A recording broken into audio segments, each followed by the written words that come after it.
Okay, now that we've learned about the technical aspects of computer animation, let's learn about the artistic side.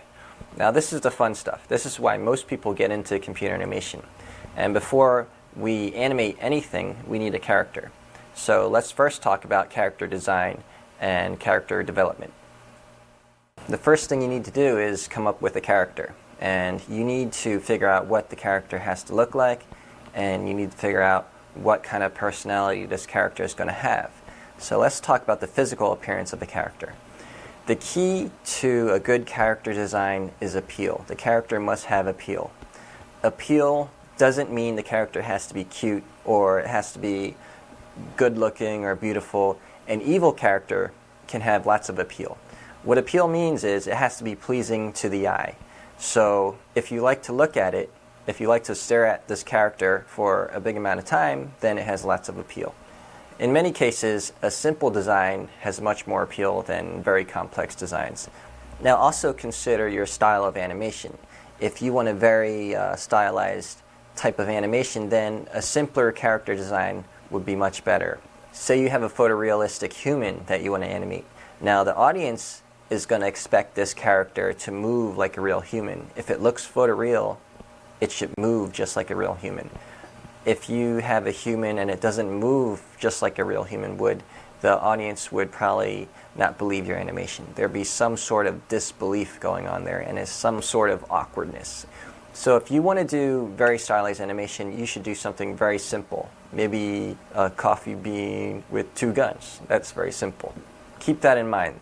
The more caricatured your character design is, the better it lends to more stylized animation, and the more freedom you have. It's all about creating an illusion.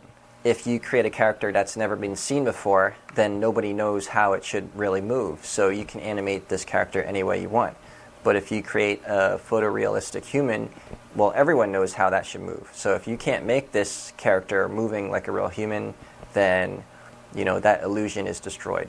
Now, going into detail about the physical appearance, you should really ask yourself what your character looks like. How old is your character? How tall is your character? How much does your character weigh? What kind of physical traits does this character have? Is this character a good climber? Is it a fast runner? Does this character fly? What kind of clothes would this character be wearing, and what kind of setting would this character be in? Would this character live in the jungle, or would this character live in a city? A cold city, a hot city? You need to think about these things. Also think about the animation in which you want to put this character in. It has to fit the same setting. It has to fit the same time period of your animation in order to fit with the environment. Now, once we get past the overall body shape, think about details that would make this character interesting. Try to tell a story with the character's appearance by itself. For example, if this character is a fighter, you could definitely show that with scars. Does he have scars on his face or on his body? That would show that he's been in a fight before. Is this character a curious character, or is he inquisitive? You might want to give this character big glasses with huge eyeballs or very tiny pupils, so you can see this pupil moving around in this big glass sphere. That'll bring attraction to his eyes. Would this character be sluggish or move slowly with age? And maybe we should show some wrinkles or lots of fat, or maybe have this character hunch over, maybe have a hunch on his back. Once we figure out the entire physical appearance of this character, we can pretty much tell what this character does just by looking at it. We could tell what kind of role it's going to have in your animation. Now let's make this character much more complex. Let's develop this character. Going beyond the physical appearance, let's talk about the character's personality. Let's talk about the history of this character. Every character you develop, every character that you design, you should really write many pages of biography. You should write a history for this character.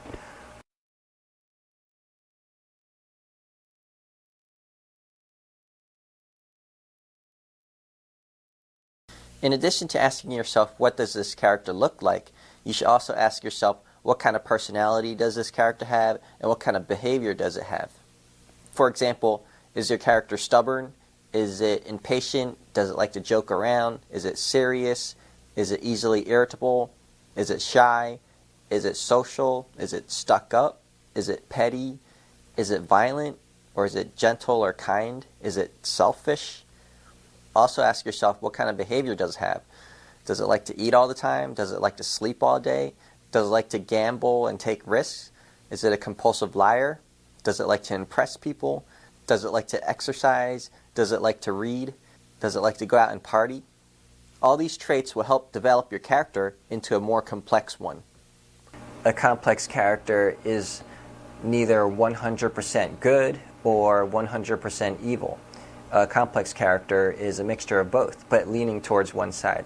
It's going to be relatively good with some evil in him, or relatively bad with an ounce of good in him. What this means is, say you have your hero and aliens are attacking the Earth, and it's up to him to defend this Earth. Now, a very simple character would just go out and defend the Earth, and that's it. Very simple story. A very complex character would maybe hesitate before he fights the aliens. Maybe he's worried about dying when he fights the aliens. Or maybe he's worried about failing, and if he fails, then everyone else would die. Maybe he can't deal with the pressure of saving the whole world. Or maybe his father told him not to fight anymore, and if he did fight, he would lose the respect of his father. And leaning a little bit more towards the evil side, maybe the hero doesn't want to save the world because he has no interest in saving the world. Or maybe he wants to save the world to get fame, to win someone's love. Or maybe he wants to save the world in order to control the world himself. Now, everything I'm saying makes the character much more complex than a hero saving this world, which is a very flat, boring character. So definitely think of some inner conflicts for your character. Now let's show a little exercise. First, I'm going to design a character. It's a very simple one. And looking at his body, it's relatively simple. It's a humanoid character, kind of boring. When you look at it, you don't really think much. Now, say I want this character to be my superhero. Let's bulk him up a bit. Make him more lean. Let's make him more flexible looking. Make his torso longer, his legs longer, his fists bigger. Now he doesn't really look human anymore. He looks more comic book-like. Looking at him now, comparing him to the original, which one do you think would be better animated? Which one do you think would be doing more extreme movements? When you look at these two, you would pick the comic book character to be more animatable. Well, now that we have our superhero, he's a very athletic comic book character. Let's give him some personality traits. Let's say he's very arrogant, but he's not that intelligent. Already that's a comedy because he thinks he's the smartest, bravest, strongest superhero in the world, but he's a nitwit inside. Or he can be a very powerful, invincible superhero, but he's afraid of dirt. He's afraid of touching things and getting sick from them, getting some kind of disease or bacteria. So everywhere he goes, he can't really touch anything because he's like, yeah. So already you can picture the scenes that would come about in your animations with this type of character. Basically, creating your own character is lots of fun, so have fun with it. Think of a great story for your character, and man, just ideas will start popping in your head once you develop a great character.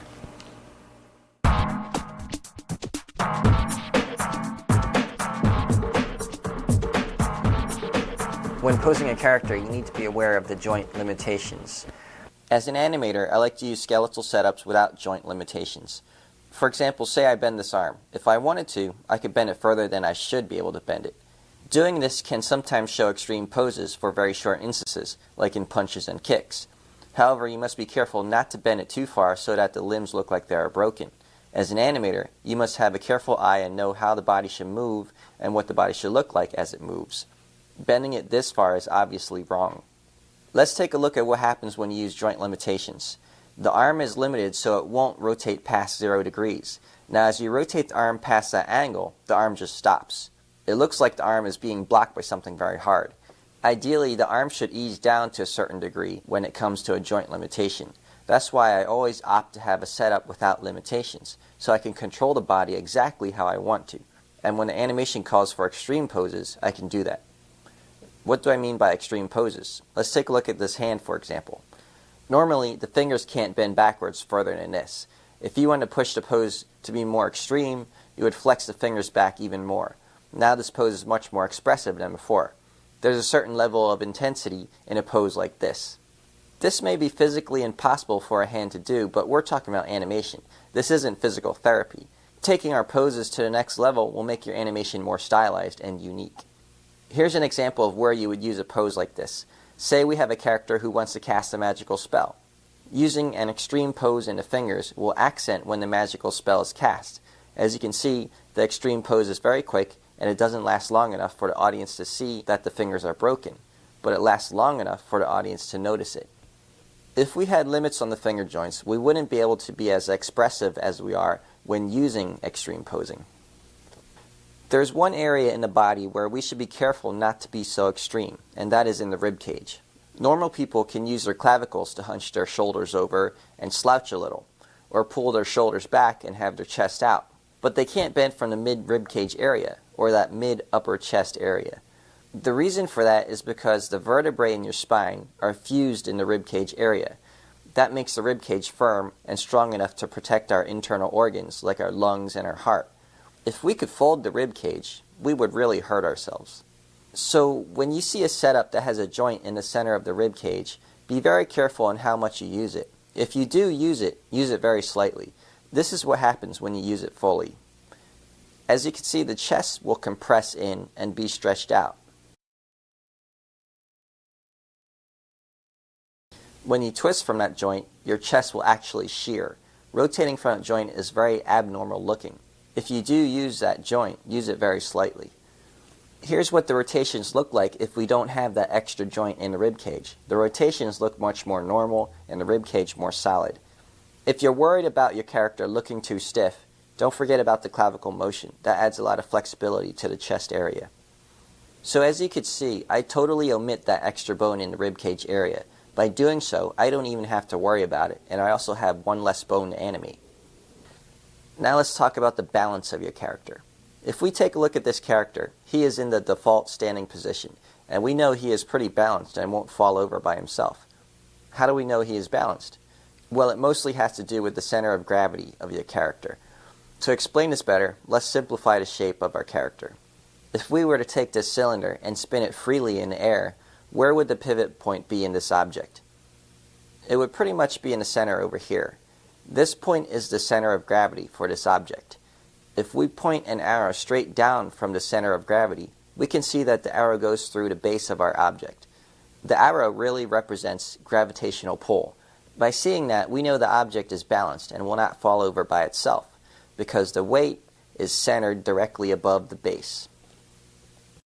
Let's further illustrate center of gravity with this pose. Again, let's simplify the shape. Now if we threw this object in the air, where would it rotate from?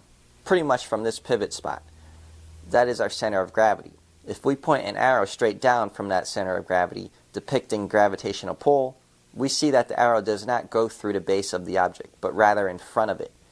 This means that most of the object's weight is in front of its base, so most likely this object will tip over. We can fix this pose to be more balanced. To do that, we have to center most of the weight above the base. So now our center of gravity is directly above the base, and this pose is now balanced and will not fall over by itself. Let's take a look at this pose. This pose has a high center of gravity. When we simplify the shape, we can see that a lot of weight is balanced on a very small shape. Although this pose is balanced, it won't take much for this object to tip over. If this character gets hit with a force going horizontally, he will most likely fall over. If we took a look at this pose, it has a very low center of gravity. When looking at the simplified shape, we see a very big base, and most of the weight is on the bottom. So it will take a huge amount of force to push this character over. Now here is a common mistake done by beginner animators when animating a character doing a somersault. Often beginners will rotate from the root, which is usually the hip bone. As you can see, this is very abnormal looking. Simplifying the shape will definitely show us that.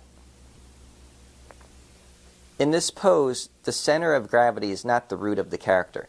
It is more in the center of the collection of arms and legs and the rest of the body. So if we rotate the character from this pivot point, the somersault looks much more natural. Now how can you easily animate this?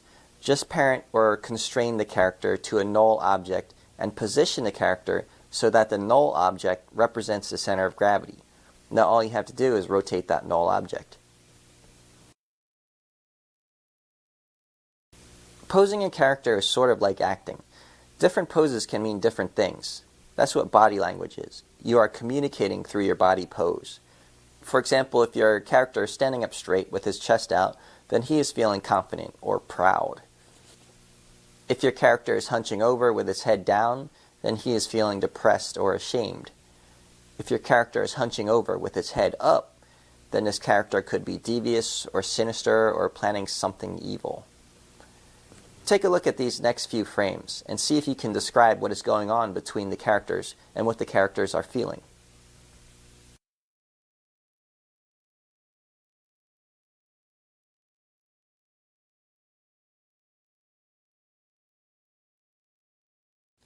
As you can see, poses are very important in animation, whether it is a quick pose like in extreme posing or a very long pose depicting the character's feelings.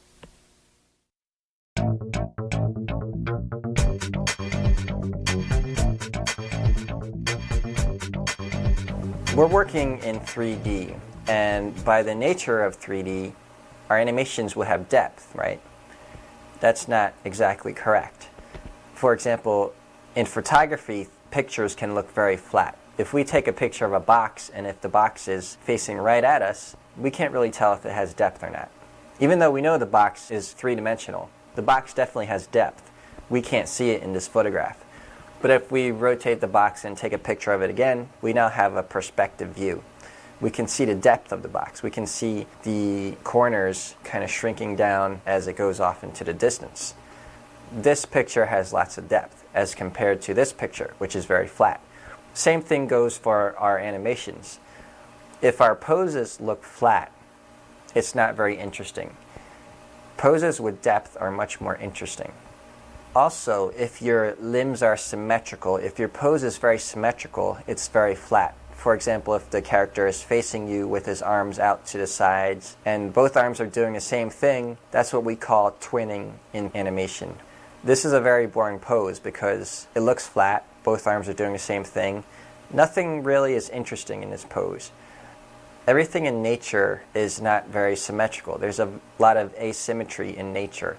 For example, trees are very asymmetrical. Mountains are very asymmetrical. You might think you are pretty symmetrical, but I could assure you, you're pretty asymmetrical. One arm might be longer than another, or one ear might be higher than another ear, okay? It's asymmetrical. You might not look it, but you are. Asymmetry makes things interesting because it's not a mirror of the other side. So in our poses, we have to be very asymmetrical. We can't really be a mirror of the other side. Even if our pose is very symmetrical, for example, if this guy has hands on his hips, let's rotate him a bit to show some depth. Now one side is bigger than the other because one side is closer to us than the other. That's very asymmetrical. And this pose shows lots of depth. Now one way to really see if your pose has depth is if you work in a silhouette, and if you can tell that there's lots of depth in the silhouette, then that pose has depth. Now what is a silhouette? Well, we can do it by turning our background bright white, and we turn off all the lights in our scene so our character is pitch black, or if we shade our character to be totally black. Now this is a silhouette. This is kind of like a shadow of your character. You don't really see any details of anything between the outlines of your character. Now let's show a bunch of different poses. Which one shows more depth? If you look at this pose compared to this pose, which one shows depth? Of course this one, because you can kind of tell the vanishing of the lines type of thing in this pose. Let's show another pose. Do you like this pose or this pose? And of course this pose shows a lot more depth than this pose. This one is a little more difficult. Do you like the one on the left or the one on the right? Although these two poses show depth, the one on the right shows a lot more depth than the one on the left. If we look at the one on the left, the feet show depth, but the shoulders are pretty much square up facing the camera. If we look at the pose on the right, the feet show depth, the shoulders show depth, and the arm especially shows depth going back. This pose actually looks like we're looking at a corner of a box. Let's show an example of this box now. Which box shows depth? Of course, this is very easy. The box on the right shows a lot more depth than the box on the left. Box on the right, we could kind of picture the 6 sides of the box. The box on the left, we don't know if it has 6 sides or not. Let's stray from the animation topic and talk a little bit about lighting. Not only does your posing help in portraying depth, but lighting does also. If your light is just front on and your source is pretty much where your camera is, that lighting is very flat. Everything is evenly lit, and that's pretty flat. If we have our light coming from the side, well, that shows a lot more depth. You can see shadows, you can see contrast in your character. The basic lighting technique is a 3-point light. We have a rim light, which is named because it shows a rim around your character.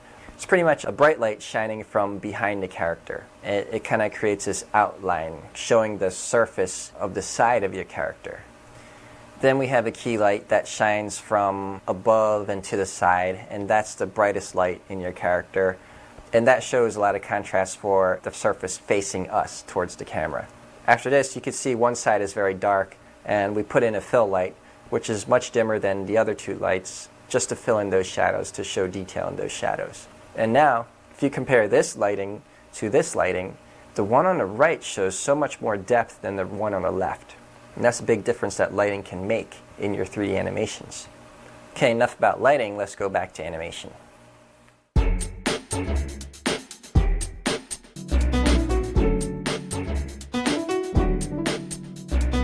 Natural motion is not linear, it's not mechanical, it's very curvy. The human is made up of many joints that rotate. So if you rotate, say, an arm and you watch what the hand does, it creates an arc. And that's what we call arcs in animation. To make a motion look natural, we want to make sure all our limbs are moving in arcs. Even if you're trying to do a linear type animation like a punch, you're still going to get some arcing in your shoulders, or your fist might arc slightly. As you learned earlier, the differences in FK and IK. IK would mostly give you linear animation, and FK would give you mostly arcing animation. Let's look at these animations of a hand hitting a ball. We're going to use 2 examples, one using FK and one using IK, and we're going to have 3 keyframes for each example. Now for the FK one, let's have a keyframe at frame 0, and then a keyframe at frame 10 with it actually contacting the ball, and a keyframe at frame 20 with the ball traveling. So let's take a look at the result of this example, and as you can see, the hand follows a nice arc. Now let's show the same example using IK. The bones in the arm are IK constrained to a hand target.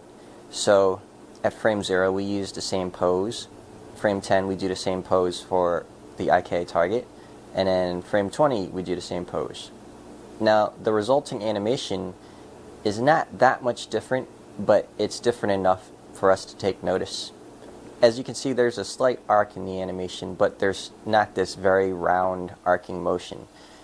So using FK would be much more advantageous than using IK in this example. Now let's say you have to use IK. Let's say your shot dictates that you have to use an IK target in your arm. So what do we have to do now? We pretty much have to add 2 more keyframes between frame 0 and 10 and between 10 and 20. So if we take the IK target at frame 5 and pull it out, and take the target at frame 15 and pull it out, we can create our own arc. And that is the big disadvantage of using IK. If you went an arcing type motion using IK, you would pretty much have to set more keyframes than you would when using FK. You might think that arcs only really happen on the extremities of your body, maybe like the hands or the feet, but they happen everywhere where your joints rotate. So they happen in your torso, they happen in your shoulders, they happen in your hips, they also happen in your head. When you turn your head, it's very unnatural to make it linear. Looking at this animation, this is a very robotic looking head. Now if you put an arc in this head turn, it makes the motion look much more natural.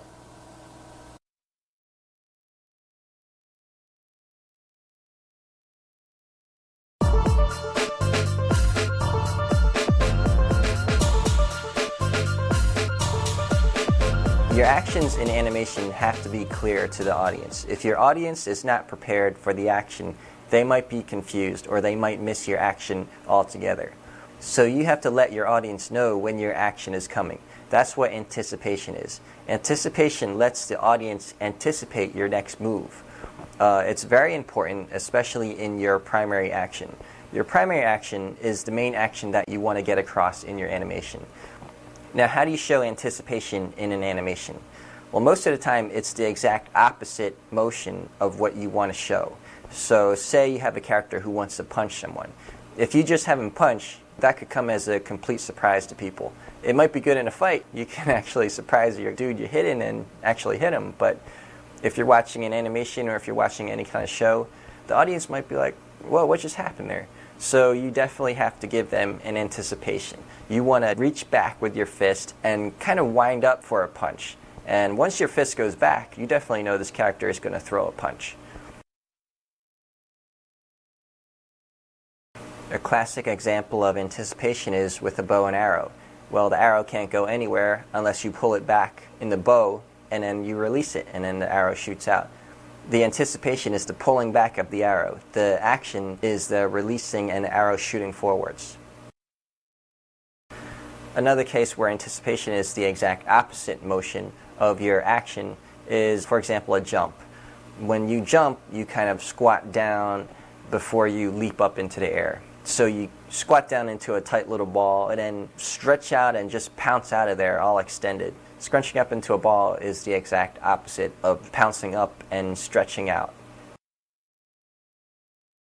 Now, not all anticipation needs to be the exact opposite.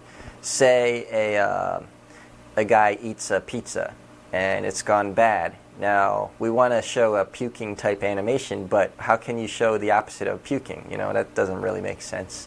So you can make him turn green or have him just tighten up his face and he's like, ooh. Everyone knows the anticipation of puking. So that's one case where it's not the exact opposite motion.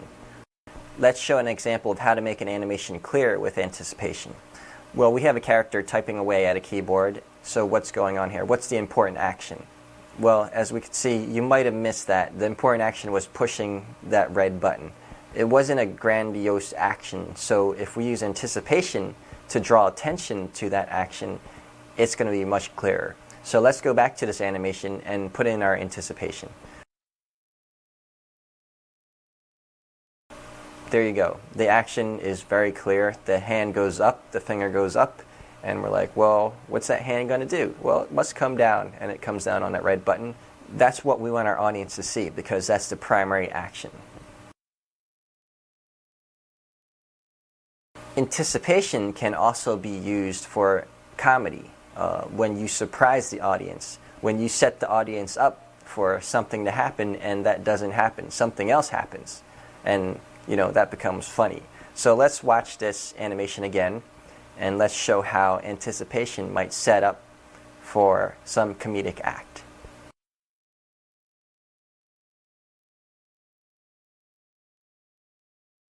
So there you have it. That's how anticipation can work in your favor when you want to surprise somebody.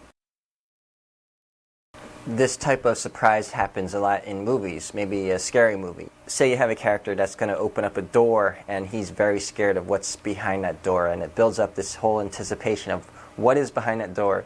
So when he finally opens it and there's nothing in there but maybe a broomstick, he's totally relieved, and all of a sudden something pops out from behind him and eats him, and it's really scary.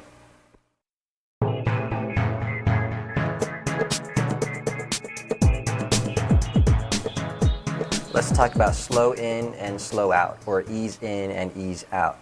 So if you have a character who's at rest and he needs to start moving, he can't really get up to that fastest speed just like that. He has a lot of mass he needs to push in his body. So he needs to build up that momentum. So he starts out slow and accelerates.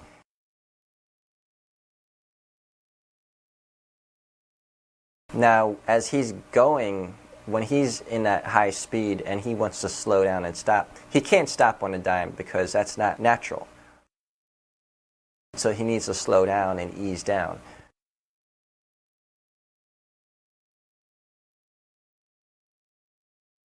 Let's take a look at this animation of a person going from a squat position to a stand position. Now if we show this animation without ease in and ease out, the resulting animation looks very robotic, it looks very mechanical. And if we compare this animation to a similar animation that has ease in and ease out, the one with ease in and ease out looks much more natural. Now this animation is basically comprised of two keyframes, a squat keyframe and a stand keyframe.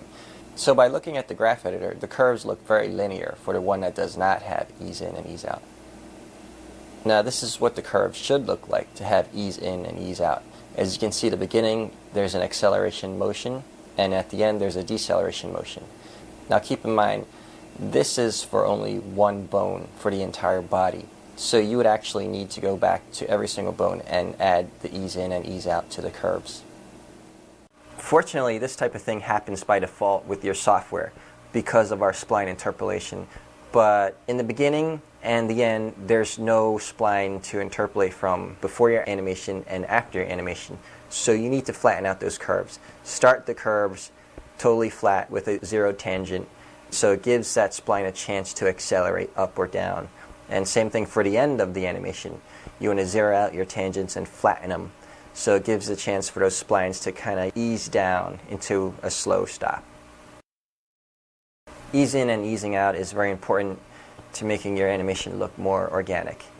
Basically everything I'm telling you is important to making your animation look more organic, so I might say this a lot.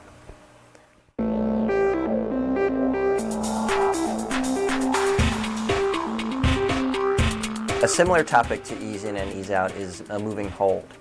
Now, a moving hold is when you want the character to pause for an extended period of time, but you don't want to really make it the same keyframe. You want to keep your character moving. You want to keep it looking alive. You want to breathe life into your character. Let's check out that animation we did earlier. Instead of squatting to a stand position, let's have him stand and then squat and then jump up. Now say from the standing position we want him to squat for an extended period of time. If we don't put a moving hold in here, and this is something that I have to force the software to do because the software wants to make everything very smooth. It's going to put in a moving hold automatically. That's one thing to look out for. So I'm going to force it to have no moving hold and watch what happens here. If you look at the squat and when he pauses in that squat position, it looks like it's a still frame. It looks like I hit pause on a VCR or something, and that's not good animation. We still want to breathe life into our character. We want to show a little bit of motion in the character, even though he wants to stay in that position for quite a bit of time. So how do we do that? If we let the computer do it by itself, it looks okay. That's not bad for a rough pass, but let's do more. We're going to continue the motion of our limbs just very slightly as it was on the keyframe before. So if he's squatting down and we hit a nice pose, that's a cool pose that we want in our hold. So in our moving hold on a keyframe, maybe like 5 to 10 keyframes later, we're going to just keep that motion going. Everywhere the limbs were moving, say the arm was dropping back and his head was going down and his spine was curving, we're going to keep that motion going for just a little bit longer, making that pose a little more extreme, a little more exaggerated. His fingers might open up, they might arc back a little more. His foot might bend on the ball of his feet some more. Just these little things that are very minute, but when you play it in animation, it's very subtle and it's very fluid and your character looks like he's alive. This is something that's very important in computer animation because computer animation makes everything look so precise. If you have a hold that is completely still, you're going to think, hey, this is a still frame. In computer animation, you could tell when a pixel changes, so you need to move it very slightly. And a small amount of motion would definitely keep that illusion that this character is still alive. He's not frozen, or we didn't crash the computer or something. Let's show another example of a moving hold with our big dude. Say he's flipping over a big rock and we want him to pause in this majestic pose in the end, this really like superhero pose with his arms up after he just flipped over this big rock. If we have him just hold, it's going to look like a still frame again. Let's put a moving hold in. So he flips over this rock, and we have our great pose, and we think it's awesome, but hey, we need to make this pose moving. So in the next keyframe, maybe 5 frames or 6 frames later, we want to make this pose even more extreme. We want to bend his joints back even further. We want to pull his limbs out even more, stretch him out stretch him out more than we thought we can stretch him out. And that's a moving hold. And he looks great when we do this. Of course, this moving hold can go on for infinity, so we have to end it somewhere. So let's add this ease out in our animation. So at the very last keyframe, let's look in our graph editor and flatten out all these curves so we don't have to keep doing this moving hold. It could never end. And when we go back to watch our animation, this is the outcome.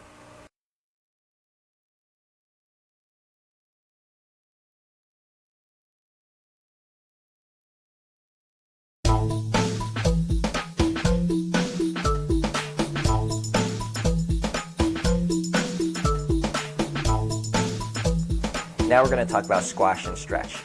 Anything fleshy will show squash and stretch. Muscles flexing, a cat pouncing, cheeks smiling.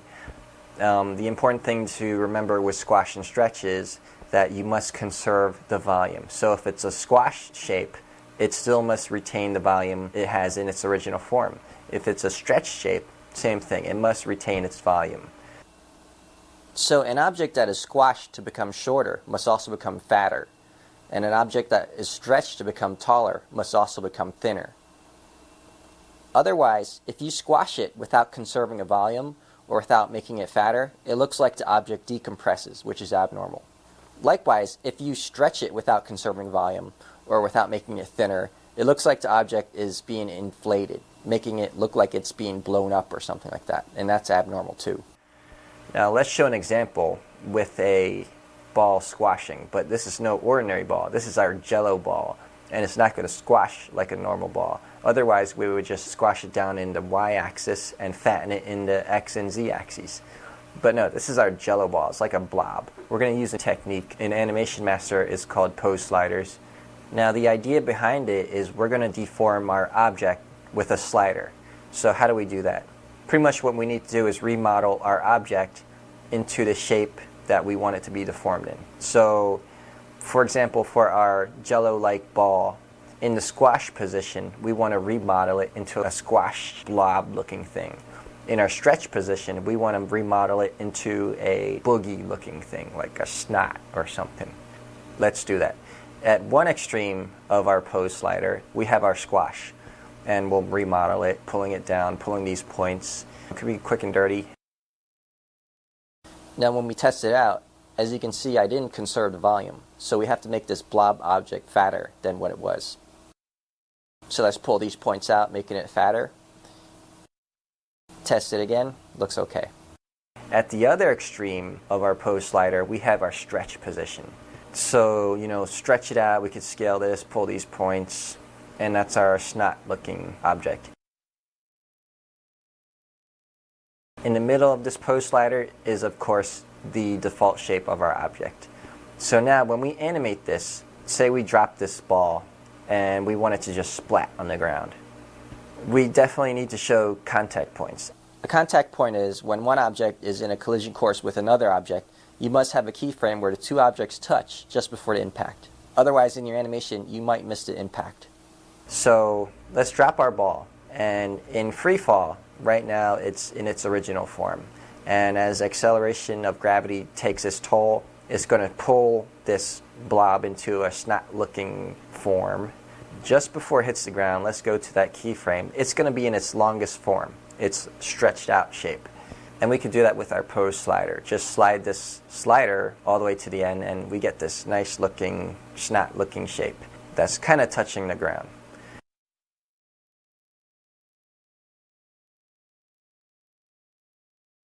Let's go maybe 3 frames later, and we want this not to just splat. So we shift our pose slider all the way to the other side, and our object turns into a big splat.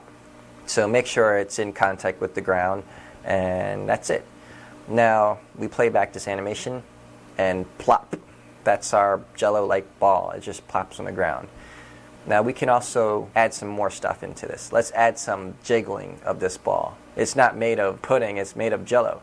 So let's make this bounce a little bit. And going back to our animation, we can use our slider and just keyframe it up and down in various stages of blobbiness. say every 3 frames, and looking at our animation, we'll diminish the amount of our slider and it just tapers off, and that's our blobby looking thing with just our slider tool. And this is the result of our jiggling animation. Using the same technique, we can also make muscles flex, or we can make cheeks bulge out. Let's make a bicep flex by bending this arm. So first we need to remodel this arm with our pose slider positions. At the maximum, we're going to bulge out this bicep. Now you have to keep in mind again that the volume is conserved. So your muscle doesn't really grow bigger, it just squeezes more. It contracts and bulges out at the center. At the other end, the muscle is stretched, so we're going to thin it out and pull it apart. And the volume is still conserved, so the muscle shrinks in towards the middle and out towards the sides.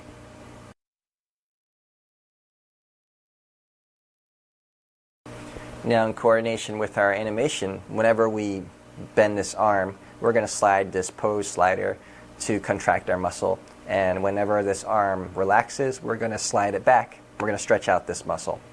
We can also clench this muscle. So if we bend this arm, we can shift our pose slider to maybe 75%, and that muscle looks like it's contracting. But if we want to clench it and really make it look like it's flexing really tightly, then we can go to the next keyframe, maybe 2 keyframes later, and increase it to 100. And the next keyframe, like maybe 1 keyframe after that, shrink it back down to 90, and a keyframe after that, grow it back up to 100. And keep doing that to make this muscle just tremble and flex with strength. That's how we can do this type of squash and stretch with our pose slider. For simpler things, it's not ideal to really keep remodeling your object. Say we have a simple character like this little dude here, and we want him to jump around, and we don't really want to remodel his entire body to a stretched out position or a squashed down position. So we can do that with scaling. So when he's squatting down before he jumps, we can scale his entire body down in Y and then make him fatter in X and Z. And when he's jumping, we can scale his body up in Y and thinner in X and Z, so it conserves the entire volume of his body. And at the apex of his jump, we can scale his body back down to 100%. And he's in free fall right now, so nothing's really happening to his body. So as he drops back down to the ground, he stretches out, gravity takes its toll, and we can scale him back up in Y and back down in X and Z, and he's touching the floor. And then a few frames later, we squash him down from the impact. So scale him down in Y, squash him up in X and Z, and he becomes fat. And now let's bring him back to a normal state as he stands up and scale him back to 100. And let's watch our animation.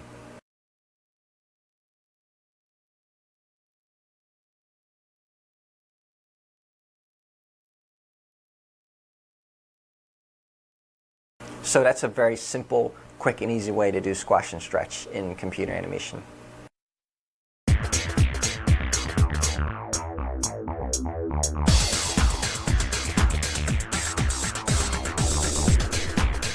Exaggeration is what animation is all about. If we didn't exaggerate in our animations and we wanted to just depict real life, then we might as well could have just rotoscoped, because exaggeration gives us freedom of expression. The more cartoony your character is, the more you can exaggerate, and the more rules you can break. Now, these are the rules of physics. You can break the rules of physics. You cannot break the rules of animation. Now, let's go through some examples of exaggeration. One example of exaggeration is when a character has his toe slammed with a hammer, and this character just screams out in pain. If you wanted to exaggerate, you can scale up the head of this character until it was disproportional to the rest of his body. You can also make his toe pulsate and throb, making it look like he's in lots of pain. Or if you see a character that sees something that really surprises him, his eyes could just bug out like crazy, something you can't really do in real life. Also, maybe if a rock dropped on a character's head, this character's head might totally flatten out and mold into the shape of the rock, something that can't really happen in real life. You can also exaggerate poses. For example, if this character wants to slam his fist down and he does it with great force, you can maybe have him take off from the air a bit and just hold that pose, make it look like such a great, powerful hit. Also, you can exaggerate flexibility. Say you have a superhero character who's supposed to be very limber, make him very stylized. You can exaggerate his posing. Exaggeration is a very easy thing to do in 2D because you're pretty much unlimited in the way you draw. You can draw your sketch any way you want, make his head bigger, pull out his arm for one shot or something like that. In 3D, things are a little more realistic because they have 3 dimensions. Now this makes exaggeration a little bit more difficult. The ways you would do it would be using pose sliders, like I mentioned before, how to mold your character into something else with just a slider. You can scale, you can squash and stretch, things like that. But most types of exaggeration are going to be pretty difficult to implement because it requires you to remodel your character in some way that he's not really built for originally. Let's go through an example of exaggeration with these 2 mallets smashing this character's head into a little sliver. This is something very easy to do in 2D, but in 3D we have to make another model. We have to adjust our model to become this exaggerated piece. So first let's make a pose slider and model the head into what we want it to look like after the mallets smash them. So create your pose slider and just pull all these points until we get the shape we want. Now unlike squash and stretch, you don't really have to conserve the volume. Since we're deforming our model to something unrealistic, we don't have to adhere to the rules of realism. Now let's start animating. Let's have the 2 mallets come down so they're right in contact with the head. We also have to make sure the pose slider is keyed in its current form for this keyframe. Then 2 keyframes later, let's slide the pose slider all the way down so the head smushes in, and then let's smash the 2 mallets together. Then 3 or 4 keyframes later, let's recoil these mallets so it looks like they're bouncing, and also let's recoil the pose slider just a tad. Now when we play our animation, we see the head is deforming slightly before the impact. This is due to the spline interpolation of the pose slider, so let's go in our graph editor to flatten out this curve. After that, the head doesn't deform before the impact. Now some frames later, let's keep the mallets moving back, and let's take a quick look at this animation.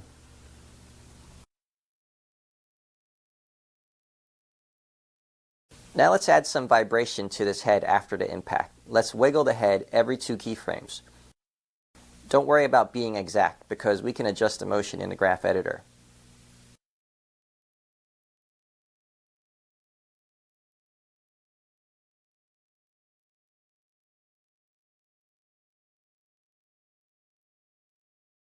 In the graph editor, we can taper off the motion by making it diminish over time.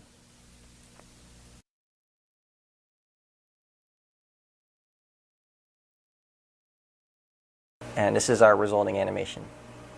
So this is the typical cartoony head smash by the 2 mallets. It looks pretty funny. We can add another thing in the end where he just holds his nose and tries to inflate his head using his own breath. That's it. His head pops back and he's okay.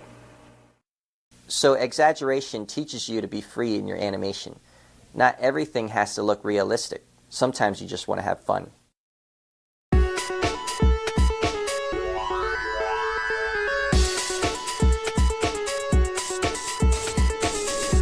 Now let's talk about one of the most difficult topics in animation, weight. Now you might think that weight really applies to the way the character walks, or if he jumps, like you see this weight come down. Weight not only applies to the character, but also what the character interacts with and what he collides with or what he picks up. Now unlike exaggeration where things are not very believable, they're very cartoony, if you want to apply lots of weight to your character, it makes it more believable. If you're going for a more realistic type of animation, weight is extremely important. So the more stylized your character is, the less you really have to worry about weight. But the more realistic your character is, for example, maybe say a horse or a photorealistic human, you have to worry about depicting weight a lot. Because if you don't get the weight right, if the horse looks like he weighs 10 pounds or he's made out of plastic and he's hollow inside, you're going to break that illusion that you're trying to fool the audience with, that this horse is really there. So let's go through some very small exercises to show you how to depict weight in simple objects. We're going to use two different colored balls. The balls are pretty much the same size. One's a red ball, one's a blue ball. And let's roll the red ball into the blue ball. And you see the collision there. Now, which one do you think weighs more? You can't really tell. Pretty much it looks like these two balls weigh the same. Now let's roll this again, trying to depict a different weight. As you can see, the red ball just plows right through the blue ball as if nothing really affected its momentum. So which one looks like it weighs more? Of course the red ball, because it hardly got affected by the blue ball. So the blue ball must weigh a lot less than this red ball. And of course the final example is we roll the red ball into the blue ball. The blue ball hardly moves and the red ball just bounces right off. And of course the blue ball looks like it weighs so much more than the red ball. Now of course to really understand weight we have to talk about some laws of physics. There are three main laws in physics that we really have to abide by and understand.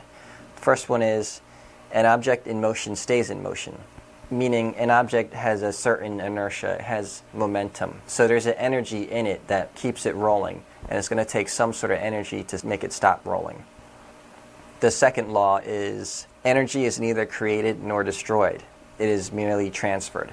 So if you have a red ball collide into a blue ball and they both weigh the same, then the red ball is going to transfer all its energy, all its momentum into the blue ball. And the blue ball just takes that and starts rolling on its own.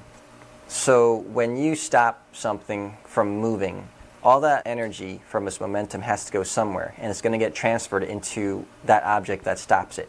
So if that object weighs a ton, it's going to absorb that energy. If that object is pretty light, it's going to take all that energy and get thrown back.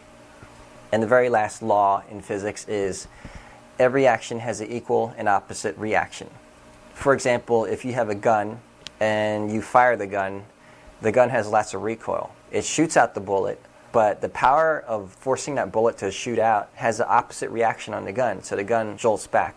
The reason why the gun doesn't fly back as fast as the bullet shoots out is because the bullet is very light. The gun weighs a lot more than the bullet. So it takes a lot more energy to move the gun than it does to move the bullet. Let's talk about gravity. Gravity is a constant force, so it's always pulling down. You don't need to really have a starting force like firing a gun to push that bullet out. There's going to be an attraction towards the ground all the time. Now, a common mistake for showing drops with heavy characters, if a heavy character jumps off a chair and he lands, the common mistake for beginner animators is to make a lot of bounce in his legs. So they would make the character jump off the chair, hit the ground, and you see a lot of hip motion going down and up, kind of like a bouncy type thing. That doesn't show a lot of weight. It kind of shows a very light character. To show a lot of weight, try it yourself. Jump off of a chair and see what you do. Do you bounce up and down? Not really. Your legs kind of stab the ground and support your weight.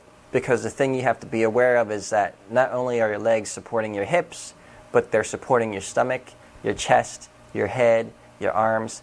Every single part of your body weighs something. Everything has mass. So as you hit the ground, all that mass is not stopping at once. They're still going down.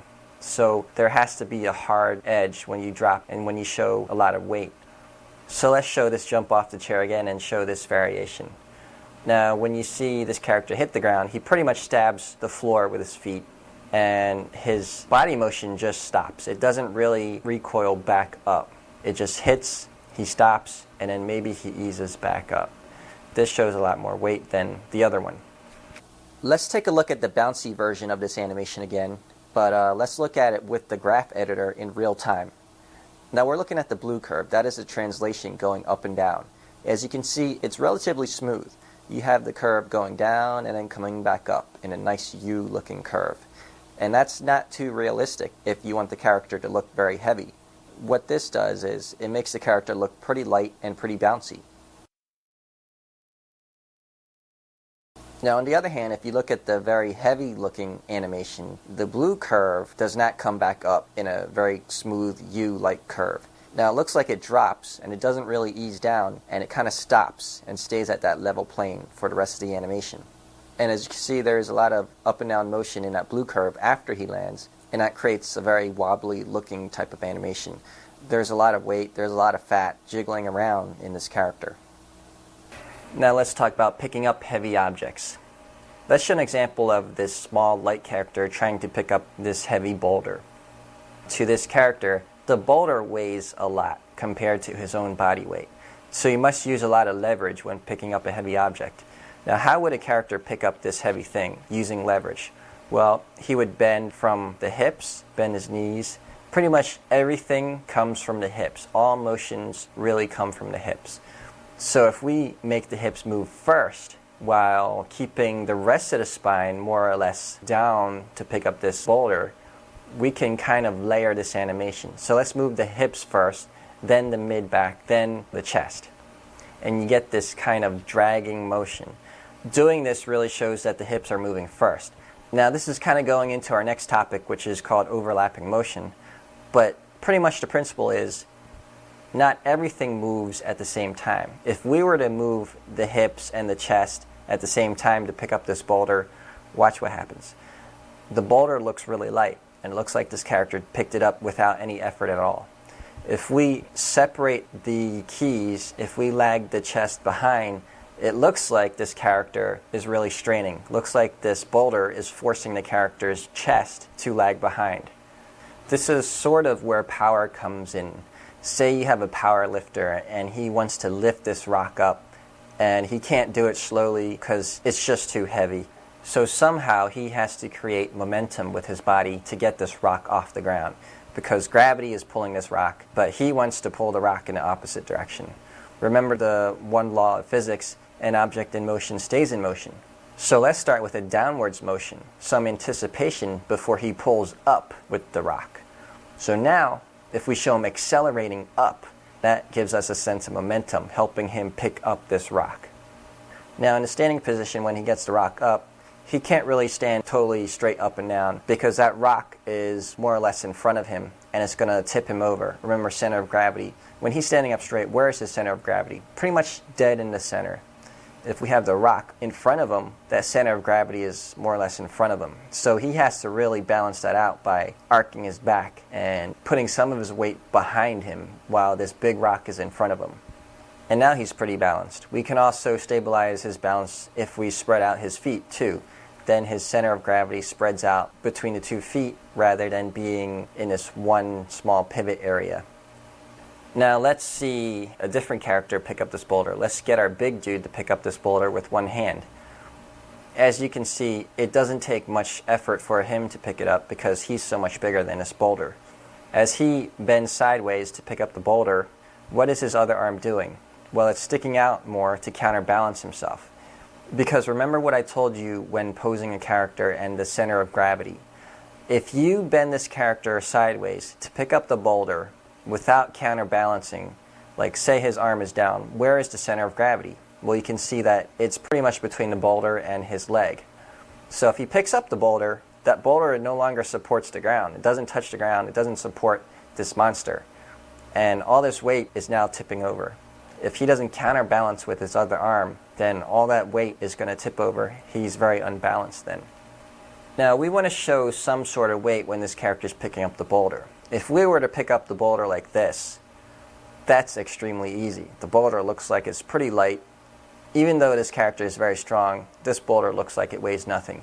Now going back to what I said with the small character, making his hips move first, then his mid-back, then his chest, let's do the same thing for this bigger character.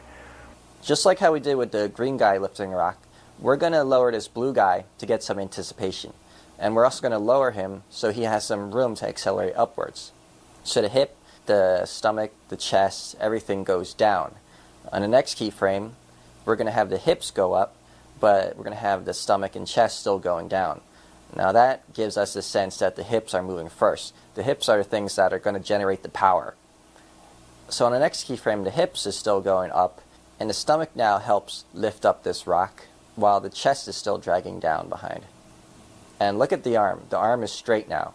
Now what that says is the rock weighs a lot, and this blue guy can't just use his bicep strength to lift up this rock. So his arm is going to go straight because his arm by itself cannot support the weight of the rock. That's why he's using his hips and his stomach and his chest to help him lift the rock. And on the next keyframe, the hips are pretty much done lifting, but the stomach is still going, and now the chest starts lifting. And as we can see, the rock starts moving up, and it's going to have a momentum all of its own, so it's going to act like an independent type of object linked to this blue character. Then on the next keyframe, the stomach more or less continues, but it starts to slow down, and the chest is still lifting, going back. And in the next keyframe, we have the stomach at rest, while the chest is more or less easing down, but still lifting. And we can see the rock is in motion going back. And in the next few keyframes, the arm comes to rest, everything comes to rest and eases down. Let's take a look at these two animations. They're pretty much the same, but there's one subtle difference. The animation on the left, the arm stays bent for the entire time that the rock is being lifted. Animation on the right, the arm straightens out and then it starts to bend.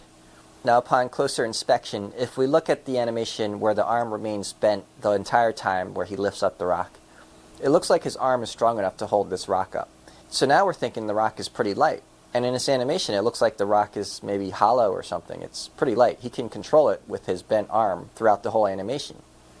But on the animation where his arm is straight, when he initially lifts the rock up, it creates the illusion that this rock is still heavy, and his arm alone cannot lift the rock up. So he has to use the rest of his body in coordination with his arm to lift this entire rock up. And it makes this rock look a lot heavier than before. The important thing to remember is that every part of the body weighs something, and when you attach an object to that body, that object's weight becomes part of the rest of the body. So you must take that into account when animating characters who interact with different objects.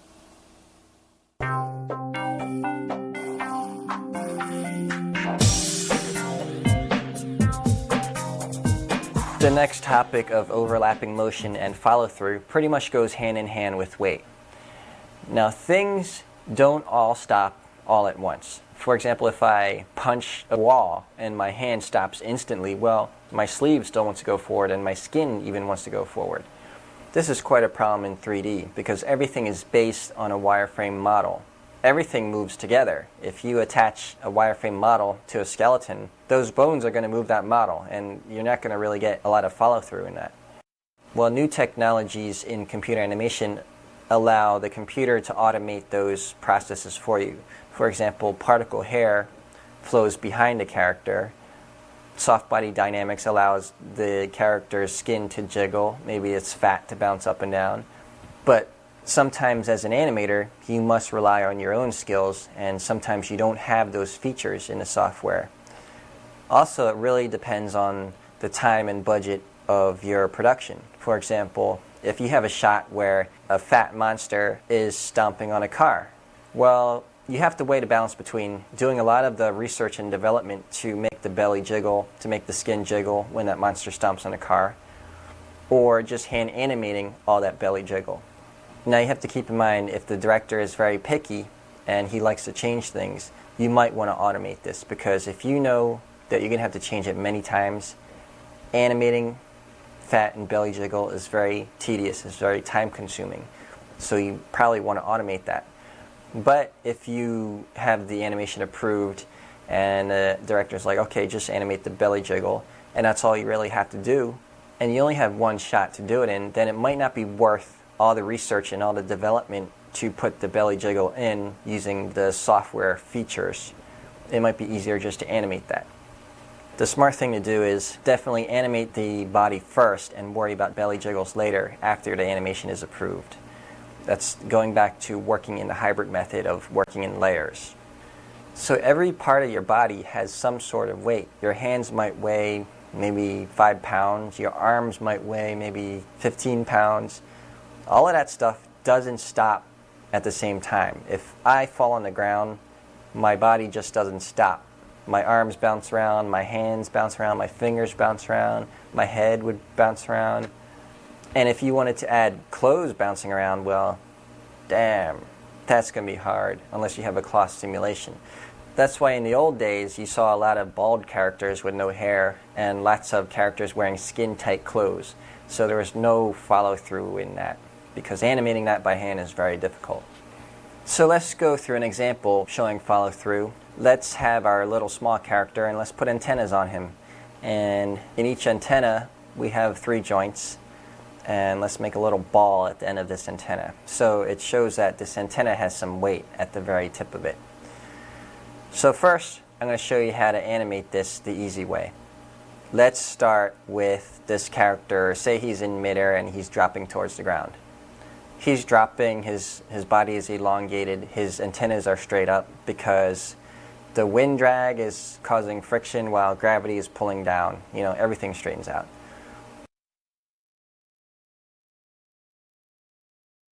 On the next keyframe, we're going to keep the same exact pose, but we're going to drop him down and just contact with the floor. Now to keep the same pose, we're going to keyframe every single bone in his body just by nudging his bones. This is using the auto keyframing method. So the antennas, we're going to make sure that they're all keyframed and just nudge each bone a little bit just to set the keyframe. On the next keyframe, we're going to have his body compress from the weight of dropping onto the floor. We're going to bend his body forward.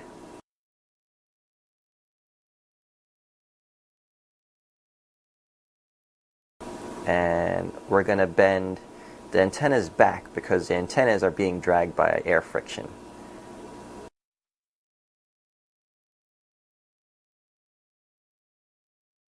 On the next keyframe, we're going to compress him a little more, but decelerate his body this time, and the arms go forwards.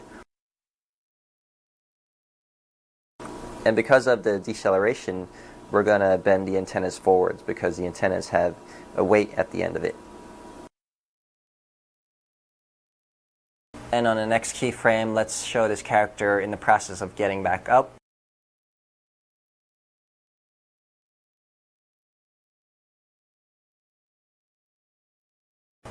And his antennas are kind of being dragged behind, so they're bending forwards too. And the last keyframe, let's have the character standing up straight.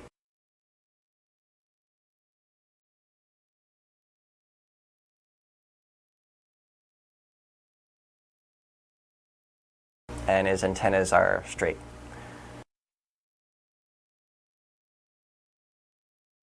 Okay, now let's play this animation. It doesn't really look correct. You know, his antennas don't look like they're really dragging behind. So that's where the dope sheet comes in. And you know what the dope sheet's good for. It's good for shifting keyframes. So when we open up our dope sheet, we're looking at all the keys. It's very organized. I can definitely tell which frames my character is keyed on. Now let's pick the antennas and pick all the keys for both the antennas. And let's shift these keys maybe 2 frames later, shifting all the bones in the antenna. Now let's play our animation. And since the animation for the antennas is offset by 2 frames, it really does look like it's being dragged behind. This is a very easy way to show follow-through. Doing it in your normal poses and then shifting it in your dope sheet to make it drag behind. Yeah, it looks okay. Now let's do it in a much more fluid way. So we have 3 bones in this antenna. Let's offset the keys for every single bone. Keep the base bone keyframes where they are. The mid bones in the antenna, let's take the keyframes and shift them by 1 frame so they're lagging behind the base. Let's pick the top bone and shift its keyframes by 2 frames. So it's lagging 2 frames from the base. Now when we play it, looks like the antennas are very, very fluid. Looks like everything has drag now. These antennas are pretty flexible. If we wanted to make these antennas look more organic, now not everything moves at the same time. So if these 2 antennas are moving at the exact same time, it's kind of weird. Let's offset each antenna now. So pick all the keys for 1 antenna. Let's say we pick this antenna. We're going to pick all 3 of these bones. I'm going to pick all the keyframes for these bones and shift them by maybe a frame or 2. These keys no longer match the other antenna's keys. If we play this again, the keys are just slightly offset and it looks more natural now. It's not very symmetrical anymore. It's pretty organic and asymmetrical. Now keep in mind, we're not only showing overlapping motion in the antennas, but also in the arms, also in the chest. It sort of works in a chain. When the hip stops, the chest is still moving. When the chest stops, the arms are still moving, and so on and so forth. So overlapping motion is not only for small things, it's also for big things. So now you know the basics of overlapping motion and follow-through, and as you can see, it's a very tedious thing to do. So if you're just starting to learn how to animate, I suggest you get a character that doesn't have many things that overlap. For example, get a character that's not fat, doesn't have hair, doesn't have clothes. That doesn't mean that you don't have to worry about follow-through and overlapping motion, because other things would overlap. For example, if you jump and you land, your arms would definitely overlap the rest of your body. If you fall onto the ground, your legs and your arms would overlap the rest of your body. Your head would overlap. Lots of things overlap, but these are much bigger limbs. They're not very small details that you have to worry about, like clothes and hair. So focus on the big things first, and then later on go back and do the little things to add more details.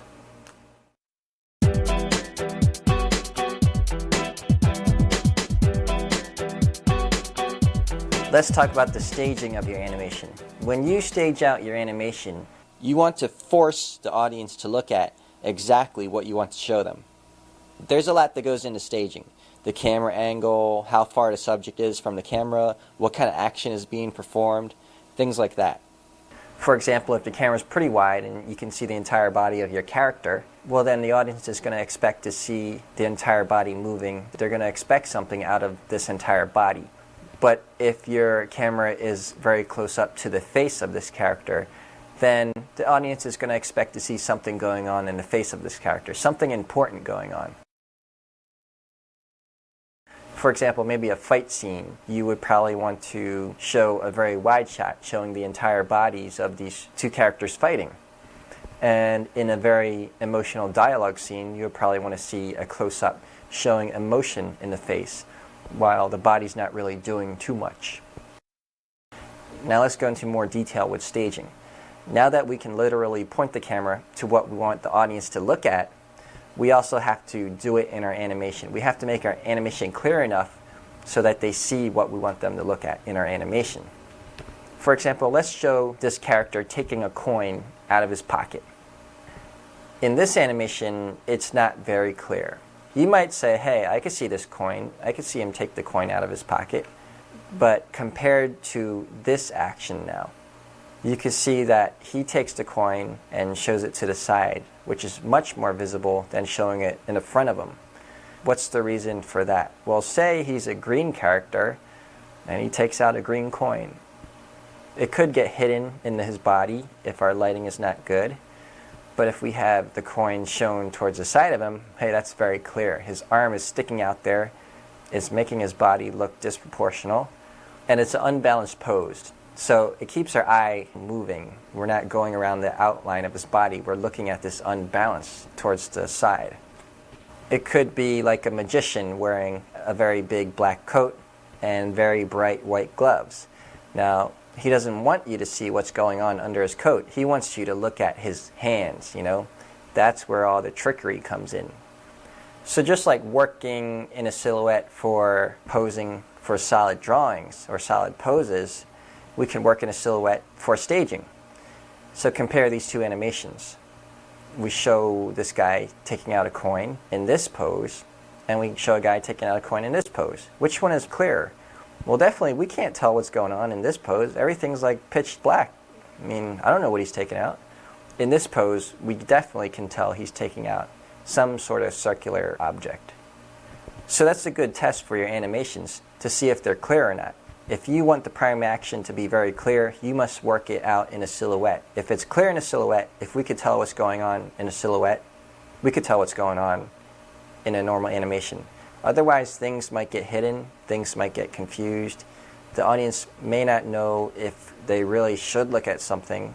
You really have to force the audience to see what you want them to see. Here's a little tidbit about opposite staging, where you want to hide things that the audience is not supposed to see. For example, in the old Western fight scenes where you see a guy punch out another guy, well, you know the two actors aren't really punching each other out. There's no contact with the fist to the face. So they have to stage it in a way where the contact point is hidden to the audience. You don't really want to show this in a profile because you could tell how much air is in between the fist and the face. You want to hide that fact. And if we stage it this way, where one guy is obscuring the other guy, we don't see that gap of air between the fist and the face. We think this guy is really hitting the other guy. So that's another example of staging. It's kind of the opposite effect we're talking about for animation, where you're hiding the primary action from the audience and you're making them think that something is going on that's not really going on. But usually for animation, we use staging for clarity of our actions. When we want to make sure the audience sees our action, we stage it so it's bright, clear as day.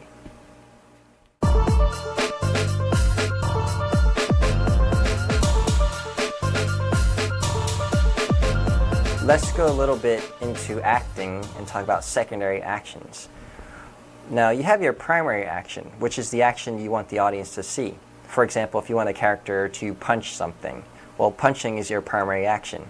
You can add a secondary action. Maybe he rolls up his sleeves and winds up before a punch. That adds a lot of personality to this character. A secondary action complements the primary action. It doesn't really compete with the primary action. If your secondary action competes with your primary action, then the audience would be confused to which one is more important. They would be like, okay, was it important that he rolled up his sleeves or that he punched this guy? Your secondary action has to help out your primary action. An example of where a secondary action can compete with a primary action is when this guy is drinking a bottle of water while he's punching. They're both happening at the same time. Which one's more important? Are we supposed to see that this guy's punching, or is that this guy is drinking this bottle? What's in the bottle now? I don't get it, you know?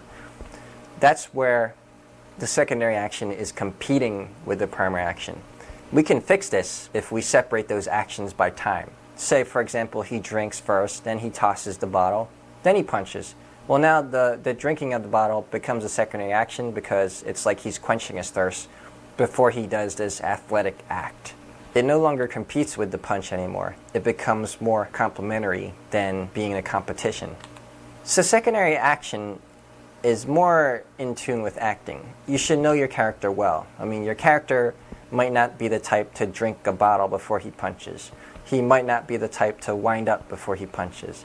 Maybe if your character is, really calm and cool, maybe instead of winding up for a punch, he takes off his sunglasses first and then punches the guy.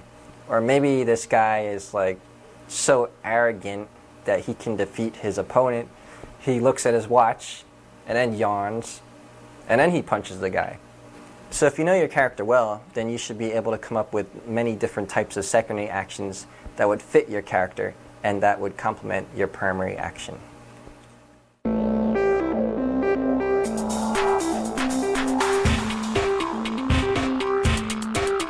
Let's talk about this little thing called rotoscoping, which is an evil term to most animators. But to beginners or to amateur animators, rotoscoping can actually help you out. It can actually help you learn. In terms of animation, rotoscoping is the copying of some pre-recorded motion. It's sort of like tracing a picture, but in 3D animation, you match your character's pose to the one that's on the pre-recorded video. So say I record myself doing the spin kick, then I import that video into my animation software and pose my 3D character to match the one on the video. Now I wouldn't do this for every single frame. I would recommend doing it at every 3 frames or every 4 frames, so it makes it easier for you to edit. If you rotoscope it for every frame, then editing it would be just like editing motion capture, which is very difficult and a pain in the butt. So here, I'm matching every 4 frames of the video. After you're done, you get pretty much the same motion that is in the video. And that's pretty much what rotoscoping is. It's the copying of motion. Now, expert animators don't like to rotoscope, simply because they don't need to. Just like how expert artists don't like to trace. It's kind of like an insult to your art. Some people think it's cheating. But rotoscoping does help you learn animation when you're just starting out. It helps you learn timing, it helps you learn body momentum, and it helps you learn posing. I admit I rotoscoped a lot when I first learned how to animate. I don't rotoscope anymore. because after a while, you start to know what the body should be doing and how it should look. But in the beginning, it's a great tool to learn from. It's also a great tool for learning how to animate a creature that you've never seen before or never animated before. For example, let's say you wanted to animate a fiddler crab. Well, you might not really know how a fiddler crab moves, so rotoscoping is a good way to get accurate motion in your animation. If you don't wish to rotoscope, it would still be a good idea to watch lots of video reference, so you can not only learn how the crab moves, but also how it behaves. If anything, rotoscoping can be a good learning experience. So, it's a great tool. Don't ignore it. Don't be too humbled to use it. But be aware that if you do use it, it's going to limit your creativity. You're not going to have a freedom in your animation. You're just going to be copying. And as a true artist, you know, nobody really wants to copy. They want to create. So use it wisely, okay? Well, that's all I have to say for now. I know that's a lot of information to absorb, and you know, don't get frustrated if you don't get it the first time around. Fortunately, this is a DVD, so you don't have to rewind anything. And animation, you know, it's a tough subject, and it's going to take a lot of time to learn. So be patient, practice a lot, and you know, have fun. You gotta have fun with animation, or else why do it, right?